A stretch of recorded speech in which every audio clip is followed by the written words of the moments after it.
tanti amici dello sport. Rieccoci, prima uscita a Pares, appuntamento del lunedì, mercoledì, gruppo TV7, siamo in diretta sulla pagina Facebook, abbiamo tante cose, siamo ovviamente come sempre, Dennis mi diceva, in ritardo pazzesco. Allora vado da Elisabetta, dalla redazione, se ha novità. Elisabetta. Allora sì, io ti dico che oggi non ci sono notizie molto positive per quanto riguarda il calcio, perché in particolare nel Bologna l'ultima serie di esami a cui è stato sottoposto il gruppo squadra ha evidenziato un caso sospetto al Covid-19 relativamente a un membro dello staff. Ci saranno ulteriori approfondimenti e la squadra comunque in via precauzionale domani farà gli allenamenti in forma individuale. Invece in Premier League hanno trovato 4 positivi su 1008 test, su 4 giocatori appunto sono risultati positivi appartenenti a 3 club diversi. Poi avete parlato del ministro Spadafora, vi segnalo che sulla sua pagina Facebook ha postato una foto accompagnata dal seguente testo: abbiamo messo in pausa lo sport ma vogliamo tutelare gli spettatori, per questo abbiamo previsto un meccanismo di rimborso per gli eventi a cui non si è potuto assistere o ai quali non si assisterà a causa appunto del coronavirus.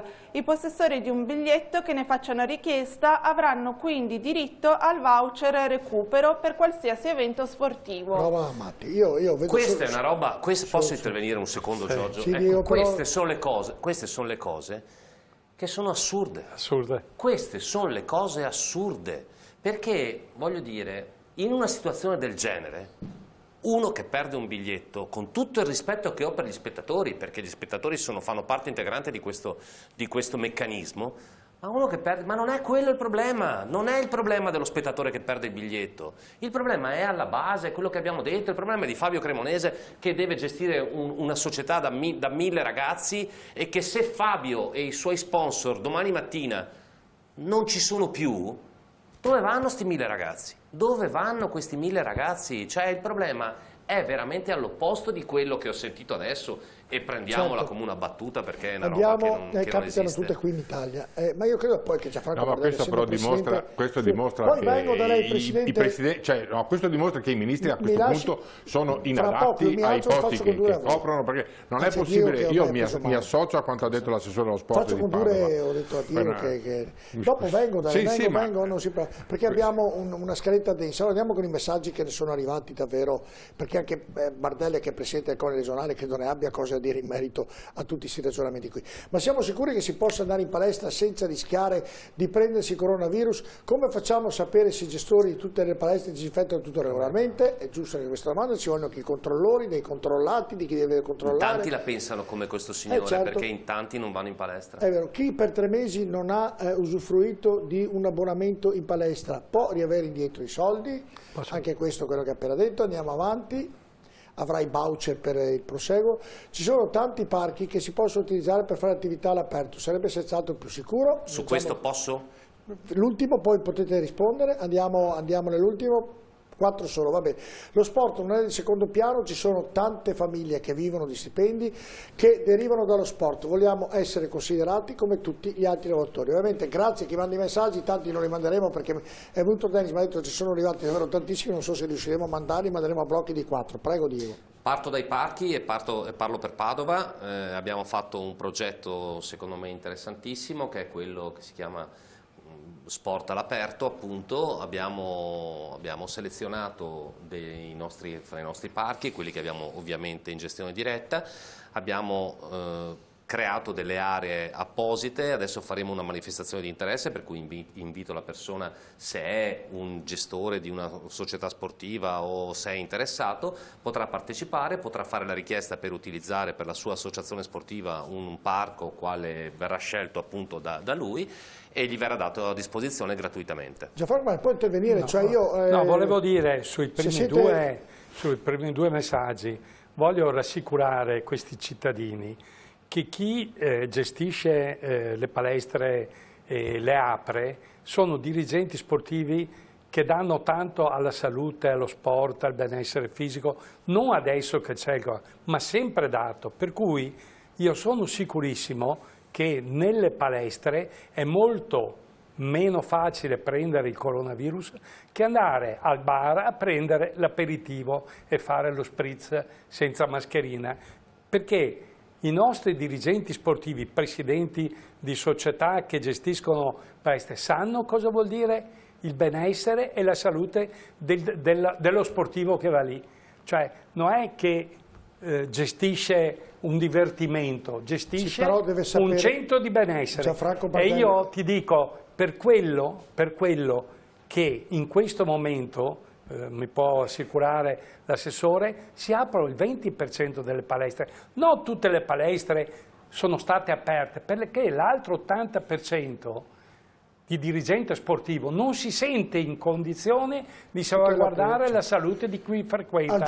E io voglio dire grazie, perché i dirigenti sportivi sono molto seri in questo caso. Aggiungo però, Presidente Bardella, che è vero quello che dice, che magari c'è un rischio maggiore in altre situazioni che non sia la palestra, però è anche vero che questo maledetto virus, che è tanto maledetto, che ci possono essere gli asintomatici, che sembra che stiano benissimo, ma che sotto sotto questo non si sa, possono entrare in una palestra. Io ho visto due palestre che sono aperte, appunto, due palestre aperte in cui c'è aperto un posto dove si fa ginnastica, poi uno è chiuso e a 2 metri di distanza. C'è un motivo, uno entra prima di entrare nella palestra, deve aver fatto un minimo tampone. Esatto, allora fanno la prova della febbre. Sono dappertutto, dunque il rischio è da una parte all'altra. Bene, proprio nel parlare delle palestre... Ci sarebbe da dire un'altra cosa, Giorgio, che fermo restando il problema della sicurezza, che l'abbiamo sempre detta e siamo tutti, lo condividiamo tutti, noi dobbiamo ripartire a vivere, dobbiamo ripartire in tutti i settori. Adesso qua abbiamo il Presidente anche della questione termale e tutto quanto, ma voglio dire, noi col virus dobbiamo convivere, dobbiamo imparare a convivere, per cui anche l'attività fisica, quella delle palestre, sono d'accordo con quello che dice Gianfranco, però ragazzi bisogna ricominciare a vivere, perché se non ricominciamo a vivere mantenendo queste prescrizioni che ci vengono date, sperando che vengano alleviate, sperando tutto quanto, però bisogna ricominciare a tornare alla normalità, perché altrimenti ragazzi siamo in difficoltà. Sono d'accordo. Allora, dicevo prima, oggi siamo stati questa mattina, Dennis è stato nella palestra dell'Atletico di proprietà di Silvio Martinello, che conoscete un po', i padovani, però è stato un grande ciclista e quindi uno candidato a diventare presidente di questa federazione, e siamo andati a vedere come ha predisposto la palestra in virtù di tutto quello che è successo. Vediamo. Dopo 3 lunghissimi mesi di chiusure forzate, palestre e centri di fitness hanno potuto riprendere la loro attività. Ripartenza però significa anche rispetto di rigorose norme di igiene e sicurezza che ricadono non solo sui gestori ma anche sui clienti. Silvio Martinello, ex ciclista di successo e oggi apprezzato commentatore televisivo, ci ha aperto le porte del suo Fitness Beauty Center Atletico e ci ha mostrato come lui e il suo staff si siano organizzati per sottostare alle linee guida ministeriali. Qui siamo nella zona dell'ingresso, siamo a praticamente 4 metri dalla porta d'ingresso, dove gli utenti vengono invitati a cambiarsi già qui le scarpe. Ci sono delle panchine in cui abbiamo attrezzato la zona, cambiarsi le scarpe ed indossare già quelle che poi utilizzano per fare attività. In caso contrario indossare dei calzari. Appena arrivano alla zona reception verranno invitati a compilare e firmare un modulo che è un'autodichiarazione. Gli utenti vengono invitati fin da subito ad igienizzare le loro mani e all'interno del centro ci sono in continuazione cartelli che fanno riferimento insomma a lavarsele spesso, che sono le regole fondamentali a cui tutti ormai siamo abituati. Spogliatoi, altra zona importante insomma dell'impianto sportivo, anche qui delle precise regole e norme da rispettare. Qui siamo nello spogliatoio maschile del nostro centro, tutte le sedute sono state attrezzate per dare anche qui dei riferimenti con dei bollini rossi, che già quindi il rosso richiama al pericolo, diciamo così, convenzionalmente. Gli utenti hanno l'obbligo di mettere le loro cose, i loro abiti che si sono cambiati prima di fare l'attività all'interno dello zaino o della borsa con cui accedono al centro, e poi inserirle all'interno, di scegliere un armadietto e inserirle all'interno di un armadietto. Le docce sono accessibili. Ci sono 8 docce a disposizione per ogni spogliatoio, chiaramente viene consigliato di farne un utilizzo solo ed esclusivamente se necessario.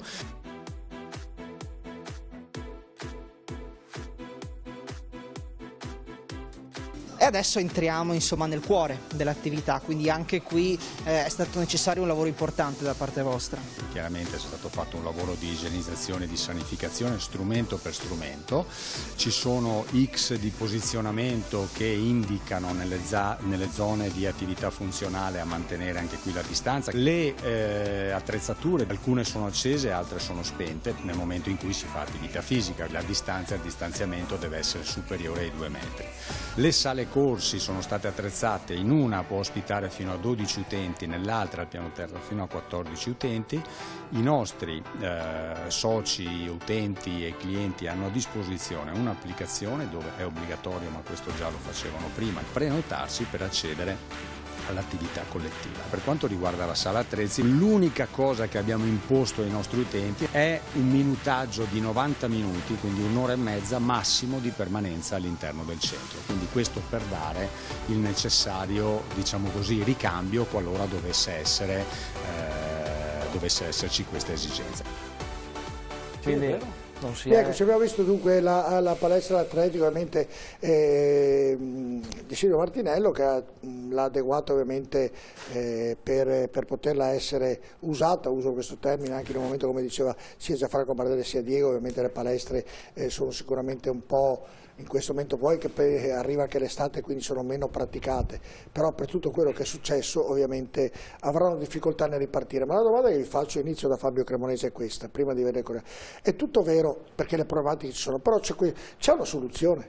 Cioè, perché uno dice non mi hanno dato, non ho potuto, è difficile, vogliamo i soldi, dicono tantissime motivazioni, tutte Fabio Cremonese corrette, perché ognuno ha la propria ragione, ma qui la situazione è che c'è questo virus, dove la comunità scientifica ha dato delle indicazioni, anche quelle da discutibili inizialmente, perché inizialmente da non usare la mascherina che non serve a nulla è diventata obbligatoria anche non so per fare cosa, e quindi anche lì sarebbe da discuterne, anzi ne abbiamo discusso, però bisogna pur fare qualcosa. Posso dire una cattiveria? I soldi solo possono migliorare. Posso dire una cattiveria? No, puoi dire quello che vuole. Allora, guardo la storia di tutte le disgrazie che sono successe in Italia, no?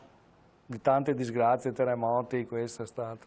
Alla fine io ho visto che alcune regioni si sono tirati su le maniche, si sono messi a lavorare e lavorando sodo e come stando uniti sono riusciti a fare qualcosa di concreto. Io ho paura, spero di sbagliarmi, spero che arrivi qualche aiuto, ma ho paura che ci troveremo nella stessa identica situazione dove noi saremo qua tutti a lavorare da buon Veneto, da buon, non so, Emiliano o altri paesi, ma non sono tanti, che si arrangeranno per cercare di ripartire da soli, rifare, e mi dispiace dirlo perché purtroppo è la storia che ci insegna, specialmente negli ultimi periodi, che non ci dobbiamo aspettare niente. Poi si parla di soldi, Fabio, si parla di fondi, Fabio, si parla di fondo perduto, si parla di questo. Fabio,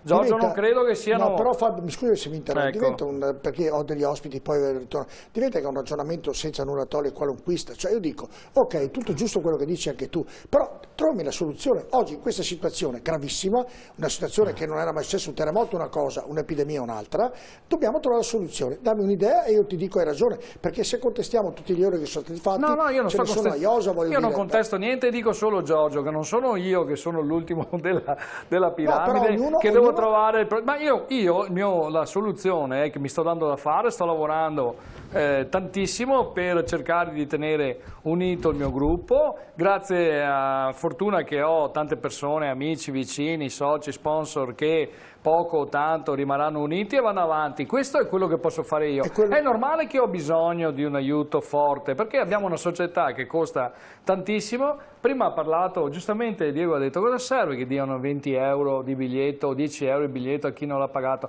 Piuttosto che diano a me, che avevo un incasso previsto che mi serve per tenere la scala, di 3.000 persone che mi dovevano venire ad ogni partita, e sono varie partite che lo sono venuti.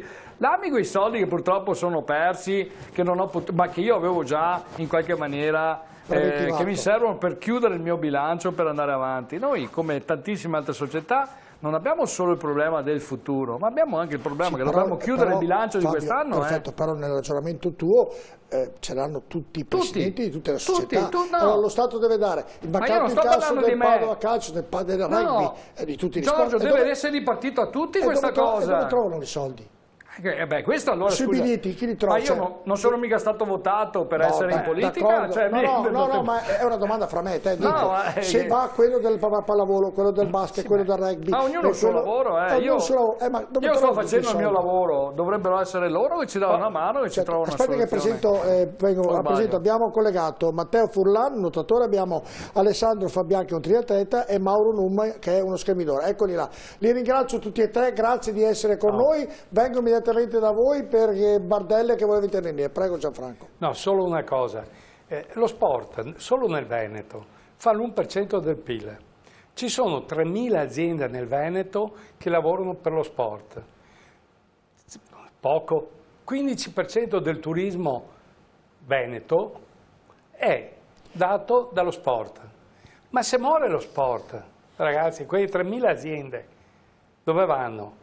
Cioè il turismo sportivo dove va? Per cui se investono nello sport, e io so che ci sono molti comuni che ci aiutano, eccetera, ma questo deve essere fatto a livello nazionale, devono salvare il movimento sportivo, che non è solo divertimento o andare alle Olimpiadi, è un grande movimento di reddito e ci sono solo nel Veneto circa 60.000 persone che vivono con lo sport. Ma io sono d'accordo con tutti voi, però se seguo il ragionamento di Fabio Cremonese, che non condivido, perché dice io ho perso dei soldi per la mancanza delle gare, mica per colpa dello Stato, per colpa di questo maledetto virus, però dico, ma se tutte le società che hanno perso il pubblico, perché anche quella che gioca la Serie D avrà perso l'incasso di pallavolo, di pallacanestro, di rugby, di nuoto... Ho fatto solo l'esempio... Ma e dove trovi? Non è sbagliato come esempio, Fabio, non è sbagliato come esempio. Ho fatto solo l'esempio di un esempio, io non dico che hanno pensato una cosa, che forse dovrebbero consigliarsi di più o fare, non so, fare uno staff di persone che pensano a delle soluzioni che possono essere più vicino al mondo dello sport, magari Cioè, io dico questo, intanto saluto i tre ospiti che sono tre grandi campioni e quindi è un piacere averli qua in trasmissione, ma quello che voglio dire io è che ecco, loro sono, per esempio, oltre ad essere atleti, sono collaboratori sportivi, perché hanno questa figura. Allora, è stato riconosciuto il bonus da 600 euro. Primo è stato detto una cosa pacifica, no? Scoprire l'acqua calda. Se non ci sono le società sportive, il collaboratore sportivo non lavora. Io credo che se, per esempio, l'intervento fosse stato fatto a favore delle società, nel senso che, adesso abbiamo detto la Pallavolo Padova ha perso 20.000 euro di incasso per le partite che non ha disputato al Palachioene, dava i 20.000 euro all'associazione sportiva e l'associazione sportiva si impegnava a pagare integralmente i collaboratori sportivi, no? Cioè avrebbero risparmiato i 50 milioni di euro dato per i collaboratori sportivi e dava incarico alla società di mantenere, però tu società avevi mantenuto la tua fonte di bilancio, pagavi quello che tu a bilancio ce li hai di sicuro, perché i tuoi collaboratori sportivi li avresti pagati in ogni caso, però avresti mantenuto l'entrata. Continuità. Posso andare perché alle 10:20 no? Dobbiamo vedere la navicella che parte in diretta e che va sulla... Tu sali dentro la navicella? Volevo chiedere se andavi tu nella navicella. No, lo vedremo in diretta, poi avremo uno scienziato collegato, quindi è una novità, e quindi visto che è un evento mondiale, 10 anni che l'America non lancia una navicella spaziale, ovviamente noi la faremo vedere in diretta. Allora andiamo dagli atleti che abbiamo collegati per sentire le loro emozioni, i loro momenti, come lo stanno attraversando, da chi insegna, da chi pratica. Allora inizio per rispetto da Numa, che lui ovviamente è un maestro, un grande maestro. Allora come questo è un periodo difficile, molto difficile, come lo state superando? Ma diciamo che è sicuramente un periodo molto difficile. La federazione, noi abbiamo cercato di tenere i contatti con i nostri ragazzi, ovviamente per non far perdere, diciamo, il senso sempre quel senso di società, di appartenenza a un gruppo. Grazie a Dio adesso da giugno è uscito il protocollo della Federazione Italiana Scherma, dove si potrà riprendere in maniera molto limitata però l'attività sportiva, facendo solo ginnastica, lezioni individuali, tenendo le debite distanze, però non potendo ancora tirare di scherma, e questo è un grosso limite, soprattutto per quanto riguarda i bambini piccoli, perché si sa che i grandi sono allenati per fare un certo tipo di allenamento con la preparazione atletica, l'addestramento delle gambe a scherma. I bambini piccoli invece si divertono con la scherma, se non tirano di scherma rischiano anche di smettere di fare l'attività, e questo è un problema. Ecco Mauro, in virtù di questo periodo ci sono dei ragazzi che magari non praticheranno più lo sport proprio per questo motivo, per questi due o 3 mesi di inattività? Noi temiamo che con la riapertura della stagione agonistica le società possono arrivare a perdere un 20-25% degli iscritti. Questo per quanto riguarda le palestre, senza contare, come diceva prima l'assessore Bonavina, che tante società di scherma sono dentro palestre di scuole, e se le palestre di scuole non riaprono, come si suppone, rischiamo di perdere anche di vedere cancellate decine di società di scherma, e questo è un grosso problema. Matteo Furla, invece, per quanto riguarda le piscine, so che voi atleti avete iniziato con dei protocolli rigorosi, e i vostri allenamenti come funziona? Diciamo che noi abbiamo iniziato il protocollo che ha dato... Non sentiamo Matteo Furla, Mi sentite? Ecco, adesso da vicino, sì, prego Matteo. Allora, noi abbiamo iniziato col protocollo, quello che ha detto la federazione nostra, in pratica spazio, adesso stiamo nuotando noi professionisti, stiamo nuotando 1 o 2 percorsi in base un po' alla disponibilità anche dell'impianto. Per ora un solo allenamento al giorno, abbiamo la fortuna già di poter nuotare una volta al giorno, alcune società hanno iniziato magari questa settimana, io ho avuto la fortuna di ripartire quasi subito. Diciamo siamo abbastanza limitati perché comunque lo spazio è quello che c'è, poi bisogna dare anche il cambio agli altri atleti più giovani che devono nuotare tutto, quindi è una situazione diciamo nuova per tutti. Probabilmente siamo anche fortunati noi qua a Padova, però è una situazione molto dura. Senti, le Olimpiadi che sono state spostate, è un danno per gli atleti questo, quello che ha fatto? Ovviamente sono stati spostati anche i mondiali di sci, molte attività sportive del calcio, tutte quante insomma sono state rinviate. Ecco. Per un atleta cosa vuol dire questo, Furlan? Beh, per un atleta dipende, per un atleta che magari è giovane potrebbe essere un anno in più per maturare, cercare una miglior prestazione o compensare magari delle lacune che ha rispetto agli atleti più maturi. Per un atleta avanti con l'età è diciamo un anno in più di allenamenti, un anno in più di sacrifici che magari ti allontanano dallo stato di forma che magari in questo momento ha un anno comunque tanto diciamo per un atleta, quindi magari un atleta più vecchio il prossimo anno potrebbe essere magari meno competitivo. Ecco, invece Fabiana è un po' più fortunato di voi perché ovviamente userà la piscina per allenarsi, però è un triatleta, quindi usa anche le parti esterne, quindi per allenarsi ha meno difficoltà degli altri due. Alessandro. Beh, intanto saluto tutti, buonasera a tutti. Allora, questo periodo, devo dire la verità, non mi è cambiato molto, nel senso che la mia routine è rimasta abbastanza invariata, tranne come per Matteo anch'io non ho potuto nuotare per 2 mesi, sono tornato in acqua la scorsa settimana e in questo momento, a dire il vero, non sto nuotando in piscina, ma sto nuotando in acque libere. Però sì, diciamo che mi sono dato da fare ugualmente, anzi ho mantenuto il mio monte ore settimanale togliendo il nuoto ma aggiungendo la palestra, quindi più o meno le cose non sono cambiate. Diciamo è stato un periodo bello intenso soprattutto mentalmente, perché ho fatto tanti allenamenti indoor e su un perimetro di 350 metri nella corsa.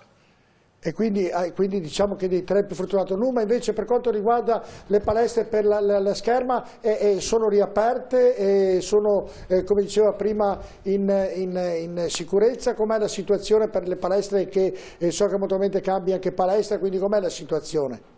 Sì, praticamente le palestre dal 25 di maggio sono aperte e ovviamente hanno dovuto fare tutta la sanificazione della palestra per poter entrare e con i dovuti accorgimenti hanno ricominciato l'attività agonistica tutti quanti. Inizialmente era limitata a quelli di interesse nazionale, adesso la possono fare tutti quanti, tutti i ragazzi che fanno l'attività agonistica, quindi anche i più piccoli. Ovviamente, come ho detto prima, limitatamente alla parte fisica, perché la parte tecnica con gli assalti non si può ancora fare. Voglio chiedere a Furlan e a Fabian, sotto il profilo economico ci avete rimesso di questo periodo? Perché qui questa sera nella prima parte abbiamo parlato esclusivamente di un problema economico che senza quello ovviamente difficilmente si potrà andare avanti. E voi come lo avete, come lo state superando questo momento? Vai Matteo, vai, ti lascio la parola. A livello economico, comunque per chi magari in un gruppo sportivo o militare, comunque lo stipendio ce l'ha. Il problema magari è il fatto che comunque una parte delle nostre entrate economiche sono dovute anche alle gare, quindi magari il fatto che tutte le gare siano bloccate, tipo quest'anno non ci sarà la Coppa del Mondo, quindi un atleta professionista che gareggia in Coppa del Mondo guadagna magari anche da quello, stessa cosa con europei, mondiali, quindi da quel punto di vista diciamo che è un anno che si annulla, non è un anno effettivamente economico oppure anche solo per gareggiare, diciamo che è un anno di stasi in cui cerchiamo di mantenere la forma per iniziare carichi quando inizieranno le gare, quando ci sarà di nuovo un campionato, quindi diciamo che la cosa difficile è mantenere la concentrazione, la testa su un obiettivo che non sai quando sarà, quando partirà. Alessandro? Per esempio io che ero in un centro sportivo Carabinieri fino a 2 anni fa e poi ho fatto la scelta di uscire, sicuramente ha inciso questo periodo perché alcuni sponsor hanno deciso di tagliarmi, dimezzarmi l'ingaggio e quindi sì, poi altrettanto la parte delle gare che era una parte importante. Diciamo che quello che penso è che lo sport purtroppo in situazioni così è come l'ultima ruota del carro purtroppo, anche se porta business, porta tutto quello che serve, però comunque le sponsorizzazioni sono quelle che ne risentiranno molto, soprattutto per quest'anno e il prossimo anno. Speriamo comunque che le cose si riprendano in maniera decisa. Ecco, concludo questo collegamento con voi nel ringraziarvi. Nell'ultima domanda, inizio da Numa, siete fiduciosi per il futuro o molto preoccupati visto che, come diceva prima l'assessore Bonavina, certe palestre per i bambini apriranno a fine anno, addirittura l'anno prossimo, ecco, siete preoccupati per il vostro imminente futuro e per le vostre attività sportive oppure fiduciosi? Io sono preoccupato, però sono fiducioso. Io spero tanto che questa situazione finisca quanto prima, anche se hanno detto, anche se si pensa che il prossimo anno, no, per quanto riguarda la scherma, sarà un anno di transizione, perché sarà riorganizzata l'attività agonistica in maniera completamente diversa, non con numeri grossi, ma con gare molto più locali, anche per evitare alle famiglie di far spendere tanti soldi. Però io spero, guarda, io sono di natura molto ottimista e quindi spero che finisca tutto e si possa riprendere l'attività normale. Dai. Matteo Furlan? Diciamo che anch'io spero che rientri tutta la normalità e che anche comunque la gente cerchi di un po' adeguarsi alla situazione e che comunque non molli lo sport, soprattutto magari per i giovani che in questo momento sono stati un po' allontanati dallo sport e che in realtà saranno in futuro prossimo. Matteo, nel vederti in questo collegamento dei tre mi sembri il più serio, il più preoccupato, in video magari non è così, però non hai fatto un sorriso, Alessandro qualche sorriso me l'ha fatto, tu proprio serio hai detto mamma mia che preoccupazione che ha Furlan. Perché è un friulano. Ah, per quel motivo? Magari esatto.